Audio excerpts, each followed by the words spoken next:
슐로모 브레치니츠는 이스라엘의 심리학자입니다. 그가 이스라엘 육군 훈련병들을 대상으로 상황에 따른 스트레스 정도에 대한 실험을 시행했습니다. 훈련병들을 4계조로 나누어 완전 군장을 하고 20km 행군을 하게 했습니다. 1조에는 거리를 예고하고 5km마다 앞으로 얼마가 남았다고 알려주었습니다. 2조에는 지금부터 먼 거리를 행군한다고만 말했습니다. 3조에는 15km를 행군한다고 했다가 14km 지점에서 20km로 변경한다고 통지했습니다. 4조에는 25km를 행군한다고 했다가 14km 지점에서 20km로 단축한다고 통지했습니다. 이러한 실험을 통해 상황에 따라 병사들이 받는 사기와 스트레스의 관계를 분석한 후 발표했습니다. 그 결과 20km라는 정확한 거리와 남은 지점을 알고 행군한 1조가 가장 사기가 높았고 적은 스트레스를 받았습니다. 거리를 전혀 모른 채 행군한 2조가 가장 사기가 없었고 스트레스도 많이 받았습니다. 그런데 특이한 것은 예상 거리보다 짧게 행군한 4조가 더 길게 행군한 3조보다 훨씬 사기가 저하되었고 스트레스도 많았다고 합니다. 브레지니츠 박사는 어려움이나 평안보다는 희망과 절망이 인간에게 중요한 문제이며 인간이 가장 큰 스트레스를 받을 때는 어려울 때가 아니라 희망이 없을 때라고 분석했습니다. 서양 속담에 인간의 끝은 하나님의 시작이라는 말이 있습니다. 인간의 모든 가능성이 끝났을 때 하나님은 시작하신다는 의미입니다. 아브라함이 하나님의 부르심을 받았을 때가 75세였습니다. 하나님께서는 후손을 약속하시고 자손이 하늘의 별과 같이 무수히 많아지게 하시겠다고 약속하셨습니다. 하지만 아브라함의 나이 99세, 사라가 89세가 될 때까지 그 약속은 이루어지지 않았습니다. 로마서 4장 19절에서는 이렇게 증언하고 있습니다. 그가 백세나 되어 자기 몸이 죽은 것 같고 사라의 태가 죽은 것 같음을 알고도 믿음이 약하여지지 아니하리라. 인간의 모든 가능성이 사라진 한계 상황에서도 하나님에 대한 믿음을 잃지 않았다는 말씀입니다. 그런데 바로 그때 전능하신 하나님께서 다시 찾아오셨습니다. 한계 상황에서 다시 찾아오시는 이유는 무엇일까요? 하나님께서도 사람들처럼 준비하실 시간이 필요하기 때문일까요? 아니면 일부러 애간장을 다 녹이기 위해서 그렇게 기다리게 하셨을까요? 그 이유는 사람의 가능성을 차단하고 하나님의 전능하심을 나타내 보이시기 위함이었습니다. 아이를 낳을 수 있을 때 이삭을 낳았다면 굳이 약속의 아들이라고 말할 이유가 없습니다. 이삭은 사람의 모든 가능성이 끝났을 때 얻은 아들이기에 약속의 아들이요 기적의 아들입니다. 본문 1절에서는 이렇게 말씀하고 있습니다. 아브라함이 99세 때에 여호와께서 아브라함에게 나타나서 그에게 이르시되 나는 전능한 하나님이라 너는 내 앞에서 행하여 완전하라. 아브라함에게 나타나신 하나님께서는 자신을 전능한 하나님이라고 계시하셨습니다. 전능한 하나님은 능히 하지 못할 일이 없는 하나님의 절대적인 권능과 권세를 나타내는 신명입니다. 아울러 그 어떤 세력도 감히 막아서거나 방해할 수 없는 하나님의 권능을 드러내는 신명입니다. 전능하신 하나님은 단순히 모든 일을 행할 수 있는 능력 있는 분이라는 뜻만이 아닙니다. 그분은 우주 만물을 창조하신 창조주요 권세자이시며 또한 전능자이십니다. 따라서 하늘과 땅의 모든 권세를 소유하신 분이시며 창조와 보존이 그분 안에서 이루어집니다. 아울러 만물의 운행과 통치가 그분 안에서 이루어집니다. 예레미야 32장 27절에서는 이렇게 말씀하고 있습니다. 나는 여호와요 모든 육체의 하나님이라 내게 할 수 없는 일이 있겠느냐. 내게 할 수 없는 일이 있겠느냐는 이 반문은 하나님에게는 할 수 없는 일이 없으시다는 말씀입니다. 전능하신 하나님께서는 창조주로서 못할 일이 아무것도 없으시며 그 마음에 원하시는 바를 모두 이루시는 분이십니다. 그러므로 전능하신 하나님을 온전히 신뢰한다면 우리 또한 담대할 수 있을 뿐만 아니라 세상 천하에 두려워할 것이 없습니다. 인간의 가능성이 끝난 한계 상황에 부딪혔을 때 전능하신 하나님께서 아브라함을 다시 찾아오셨습니다. 우리도 한계 상황에 부딪힐 때나 낙심하고 절망할 때 다시 찾아오시는 전능하신 하나님을 만나야만 합니다. 모든 것을 포기하고 싶을 때나 지치고 고나요 주저앉고 싶을 때도 다시 일으켜 세워주시는 전능하신 하나님을 만나야 합니다. 여기가 끝이라고 생각할 때 하나님께서는 새로운 길을 열어주십니다. 여기가 막다른 골목이라고 탄식하며 주저앉을 때 전능하신 하나님께서는 새로운 문을 열어주십니다. 그러므로 전능하신 하나님을 만나고 나아가는 귀한 은혜가 여러분 모두와 함께 하시기를 주님의 이름으로 축원합니다. 왜 하나님의 약속을 기다리지 못할까요? 결정적인 이유는 전능하신 하나님이 당장 눈앞에 보이지 않고 그분의 약속을 신뢰하지 못하기 때문입니다. 하나님의 약속을 받은 후 10년이 지나도록 이루어지지 않자 아브라함은 하갈을 통해서 이스마엘을 낳았습니다. 왜냐하면 하나님의 약속을 신뢰하지 못했기 때문입니다. 하나님의 약속과 그분의 신실하심을 믿었다면 인간적인 수단과 방법을 동원하지 않았을 것입니다. 이처럼 사람은 자기 자신의 모습을 정확하게 바라볼 때 절망하게 되고 인간적인 수단과 방법이라고 하는 유혹에 빠져들게 됩니다. 하지만 하나님께서는 그 순간 다시 찾아오셔서 말씀하십니다. 나는 반드시 내 언약을 지킨다. 너는 불가능하지만 나는 능히 하지 못할 일이 없는 전능자니라. 사람은 약속을 잊어버리기도 하거니와 기억하더라도 지킬 힘이 없을 때가 있습니다. 그러나 하나님은 반드시 언약을 지키시고 성취하시는 분이십니다. 사람 편에서 보면 한없이 더디지만 하나님께서는 언제나 가장 적절한 때에 찾아오십니다. 민수기 23장 19절에서는 이렇게 말씀하고 있습니다. 하나님은 사람이 아니시니 거짓말을 하지 않으시고 인생이 아니시니 후회가 없으시도다.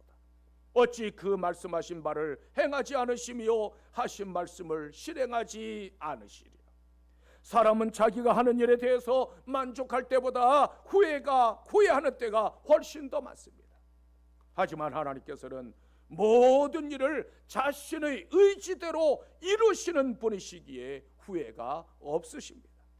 그러므로 후회 없는 삶을 원한다면 전능하신 하나님께 맡기십시오. 하나님의 뜻과 하나님의 능력에 맡기는 그 순간 더 이상 후회는 없습니다. 전능하신 하나님 앞에서 홍해가 갈라졌고 그분 앞에서 반석이 물을 내었습니다. 그분 앞에서 요단강이 끊어졌고 여리고성이 무너져 내렸습니다.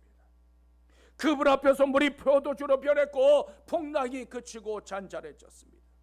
그분의 말씀 앞에 시각장애자가 눈을 떴고 지체장애자는 걷고 뛰었습니다. 그분의 말씀 앞에 귀신이 나갔고 죽은 자가 다시 살아났습니다. 그러므로 한계 상황이라면 반드시 전능하신 하나님을 만나야만 합니다. 전능하신 하나님을 만난 사람들은 하나님의 눈으로 세상을 바라보게 됩니다. 우리는 전능하신 하나님과 동행하는 사람들입니다. 그러므로 천사도 흠모하는 존귀한 사람으로 살아가게 되시기를 주님의 이름으로 축원합니다. 전능하신 하나님께서 다시 찾아오시면 어떻게 될까요? 먼저 하나님 앞에서 완전한 삶을 살아가게 됩니다. 본문 1절 하반절에서는 이렇게 말씀하고 있습니다. 너는 내 앞에서 행하여 완전하라. 내 앞에서 행하라는 말씀은 살아계셔서 날마다 역사하신 하나님 그분 앞에서 살아가라는 말씀입니다. 완전한 하나님의 자녀된 모든 성도들이 추구해야 할 삶의 자세입니다. 하나님 앞에서 완전해야만 비로소 거룩하신 하나님과 올바른 관계를 회복할 수 있습니다. 그렇다면 죄인된 사람이 과연 하나님 앞에서 완전해질 수 있을까요? 부패한 본성을 지닌 사람이 점도 없고 흠도 없는 하나님 앞에서 과연 완전할 수 있을까요? 사실은 불가능한 일입니다. 그렇다면 무엇으로 하나님 앞에서 완전할 수 있을까요? 하나님께서 우리에게 요구하시는 완전은 행위 완전이 아니라 회개를 통해 죄사함 받는 데서 오는 영혼의 완전입니다. 따라서 모든 사람은 죄에 대한 회개를 통해서 하나님 앞에서 완전한 자로 나타날 수 있습니다.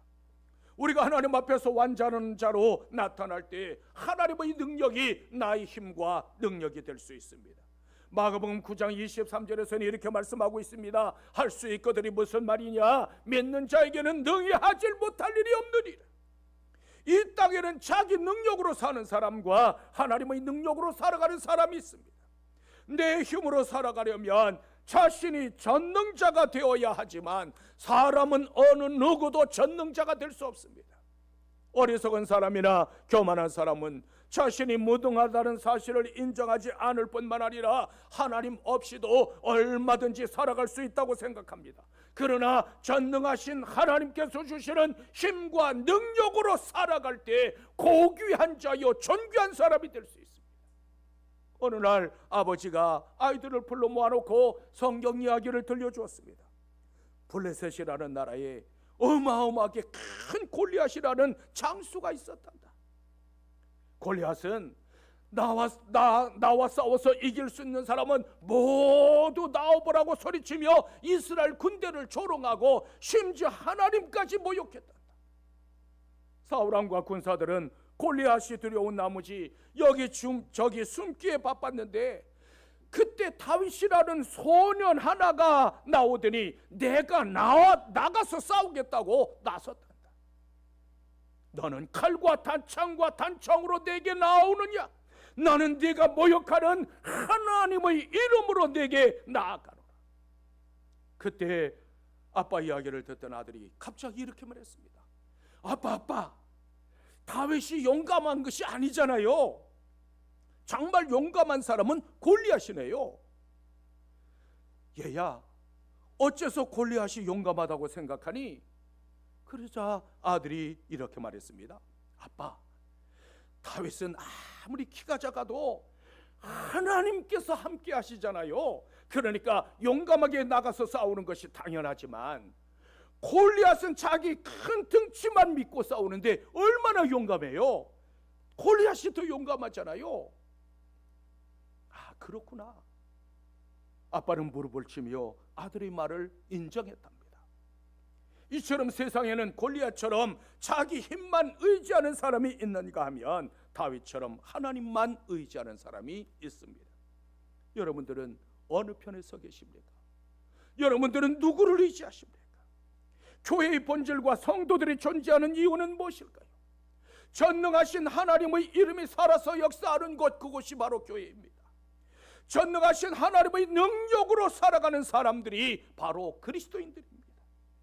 전능하신 하나님 한 분만으로 만족하다고 하는 것이 교회와 성도들의 진정한 신앙 고백입니다. 여호와는 나의 목자시니 내게 부족함이 없으리로다. 나는 전능하신 하나님 한 분만으로 만족합니다. 이 신앙과 고백으로 하나님 앞에 완전한 자로 나타나는 여러분들이 되시기를 주님의 이름으로 축원합니다. 또한 이름이 변하면 신분과 존재 의미가 달라집니다. 본문 4절로부터 5절에서는 이렇게 말씀하고 있습니다. 보라, 내 언약이 너와 함께 있으니 너는 여러 민족의 아버지가 될지라. 이제후로는 내 이름을 아브람이라 하지 아니하고 아브라함이라 하리니 이는 내가 너를 여러 민족의 아버지가 되게 함이리라. 아브라함은 존귀한 아버지라는 뜻이고 아브라함은 여러 민족의 아버지라는 뜻입니다. 성경에서 계명은 단순한 호칭의 변화가 아니라 매우 중요한 의미를 담고 있습니다. 히브리 사람들에게 이름은 그 사람의 전 인격과 생애를 대변합니다. 따라서 계명은 그 사람의 제 생애의 중요한 변화와 더불어 완전히 새로운 삶을 살아가게 될 것이라고 하는 의미를 담고 있습니다. 실제로 아브라함은 계명한 이후로 이전의 모습과는 완전히 변화된 믿음의 사람이 되었습니다. 지금까지는 자기의 명성과 가족을 위해서 살았습니다. 그런데 이름이 변하면 존재가 변하게 되고 인생의 목표가 변할 뿐만 아니라 관점이 달라집니다. 따라서 세상 가치관이 아니라 하늘의 가치관으로 살아가는 존재가 됩니다. 아브라함뿐만 아니라 사라도 사라라고 이름을 바꿔주었습니다. 사라는 한 집안의 여주인이었지만 이제는 여러 민족의 어머니가 되었습니다. 이처럼 복의 근원이 되려면 가족이 함께 변화야만 합니다. 교회가 복의 근원이 되려면 모든 구성원들이 모두 함께 변해야만 합니다. 누구는 변했는데 나만 그대로 있으면 안 됩니다. 우리 생각이 변하고 가치관이 변하고 믿음도 주님 보시기에 합당하도록 변해야만 합니다. 나만을 위한 존재가 아니라 모두를 위한 존재가 되어야만 합니다. 지금까지는 우리도 진노의 자식이요 죄인이라는 이름으로 살았습니다. 하지만 이제는 예수 그리스도를 믿음으로 의인이자 하나님의 자녀요 그리스도인 성도라는 이름으로 계명되어졌습니다. 요한복음 1장 12절로부터 13절에서는 이렇게 말씀하고 있습니다. 영접하는 자 곧 그 이름을 믿는 자들에게는 하나님의 자녀가 되는 권세를 주셨으니 이는 혈통으로나 육정으로나 사람의 뜻으로 나지 아니하고 오직 하나님께로부터 난 자들이니라. 예수 그리스도를 영접하는 자들이 얻게 되는 가장 위대한 축복은 하나님의 자녀가 되는 권세입니다. 우리는 육적으로나 혈통으로나 육정으로나 사람의 뜻으로 난 것이 아니라 오직 하나님께로부터 난 하나님의 상속자들입니다. 성도들은 하나님 앞에서 전혀 새로운 신분으로 다시 태어난 사람들입니다. 따라서 지금까지는 자기 자신만을 위해서 사는 존재였다면 이제는 빛과 소금으로 살아가야만 합니다. 세상 사람들이 우리의 행실을 보고 하나님을 경배하고 세상 사람들이 우리의 착한 행실을 보고 하나님 앞에 영광을 돌리게 해야만 합니다. 불신앙의 가치관과 이기심과 온갖 죄악으로 죽어가는 세상 사람들에게 복음의 빛을 비추어야만 합니다. 아브라함이 바뀌자 사라도 변한 것처럼 우리는 서로 변할 수 있어야만 합니다. 전능하신 하나님을 만나면 진노의 자식이 아니라 하나님의 자녀라는 이름을 얻게 되고 신분과 존재가 변하게 됩니다. 그렇다면 여러분들은 예수 그리스도를 믿고 영접함으로 하나님의 자녀가 되고 여러분들의 신분과 존재가 분명히 변했습니까? 세상 사람들이 여러분들을 보고 저 사람들은 성도들이야, 저 사람들은 그리스도인이라고 부르고 있습니까? 전능하신 하나님을 만나면 인생과 삶의 목적이 달라지고 사명과 보는 관점이 달라져야 합니다. 더 이상 골칫덩어리가 아니라 존귀한 사람이 되어야 하고 무너뜨리는 존재가 아니라 세워주는 존재가 되어야만 합니다. 흑암 중에 빠져 헤매는 사람들의 인도자가 되어야 하고 새로운 역사를 써내려가는 사람들이 되어야만 합니다. 이제는 하나님의 자녀요 그리스도인이라고 하는 이름에 합당한 삶을 살아가는 여러분들이 되시기를 주님의 이름으로 축원합니다. 또한 언약과 축복의 전달자로 삼아주십니다. 본문 6절로부터 7절에서는 이렇게 말씀하고 있습니다. 내가 너로 심히 번성하게 하리니 내가 내게서 민족들이 나게 하며 왕들이 내게로부터 나오리라. 내가 내 언약을 나와 너 및 내 대대 후손 사이에 세워서 영원한 언약을 삼고 너와 내 후손의 하나님이 되리라. 이것은 아브라함을 향하신 하나님의 영원한 언약과 축복입니다. 내 언약은 나와 너 사이에 쌍방으로 맺은 언약이 아니라 하나님께서 일방적으로 맺은 언약이라는 뜻입니다. 이 언약은 심히 번성하게 하시겠다는 약속과 만왕의 왕이신 예수 그리스도께서 그의 후손으로 태어나신다는 약속입니다. 여호와 하나님께서는 아브라함의 자손들에게도 그들이 하나님이 되실 것이라고 말씀하고 있습니다. 아브라함을 부르실 때 한 개인을 부르시고 택하신 것이 아니라 그의 후손까지 부르시고 택하셨다는 사실을 말해주고 있습니다. 창세기 12장 2절로부터 3절에서는 이렇게 말씀하고 있습니다. 내가 너로 큰 민족을 이루고 네게 복을 주어 네 이름을 창대하게 하리니 너는 복이 될지라. 땅의 모든 족속이 너로 말미암아 복을 얻을 것이니라. 너는 복이 될지라. 이것보다 더 크고 이것보다 놀라운 약속과 축복이 있을까요?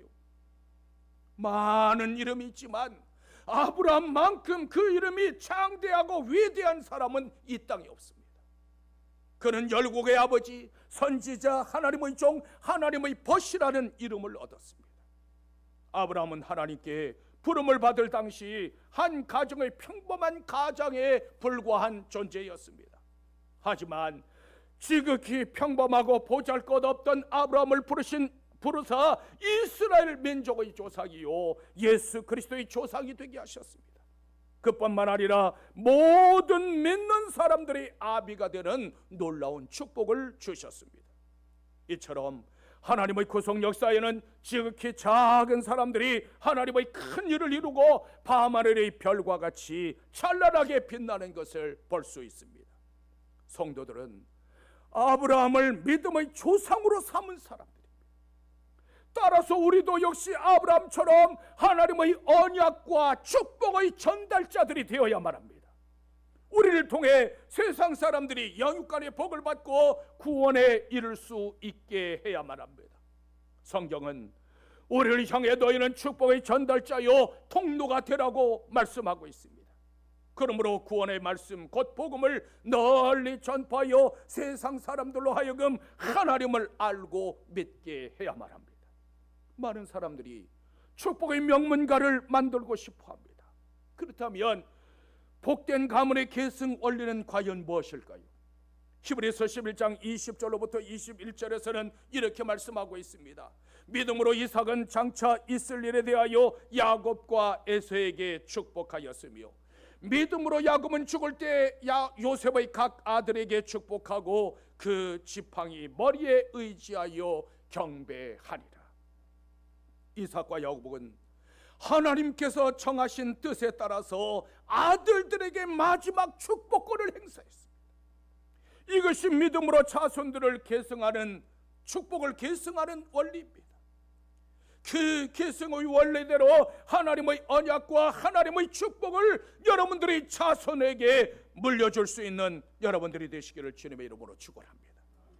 세상의 역사는 위대한 왕이나 용사들이 주역이 되어 그들에 의해서 세상 역사가 좌우되는 것을 볼 수 있습니다. 요즘 이 세상에 돌아가는 것을 보면 너무나도 분명하게 알 수 있지 않습니까?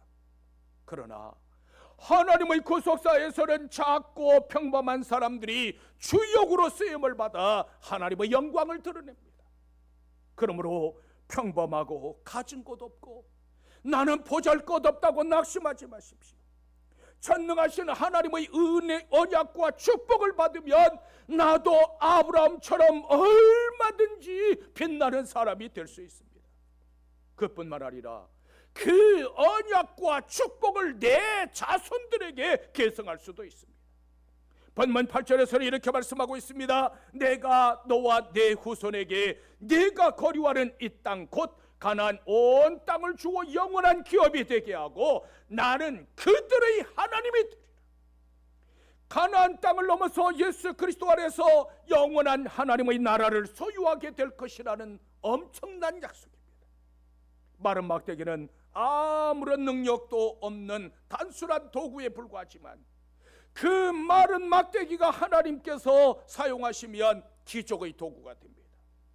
우리는 비록 마른 막대기에 불과하지만 전능하신 하나님께서 함께 하시면 놀라운 일들을 행할 수 있습니다. 기드온은 한없이 작고 연약한 사람이었지만 하나님께서는 그를 사사로 세우셨습니다. 다윗은 지극히 보잘것없는 목동이었지만 이스라엘의 주권자로 세움을 받았습니다. 세상에서 우리 주님께서는 몫으로 사셨지만 그분은 만왕의 왕이요 만유의 주가 되셨습니다. 이것이 하나님의 방법입니다. 그러므로 한계 상황을 만나더라도 하나님께서 이제는 끝났다고 말씀하시기 전에는 절대로 포기하거나 좌절하지 마십시오. 하나님의 한계 상황에 섰을 때 바로 그때 반드시 나를 찾아오시는 분이십니다. 내 힘과 내 능력으로 사는 전노의 자식이 아니라 전능하신 하나님의 능력으로 사는 하나님의 자녀로 살아가십시오. 나에게 주신 하나님의 약속과 축복을 내 자녀들에게까지 계승할 수 있는 이 시대의 아브라함으로 살아가는 여러분들이 되시기를 주님의 이름으로 축원합니다.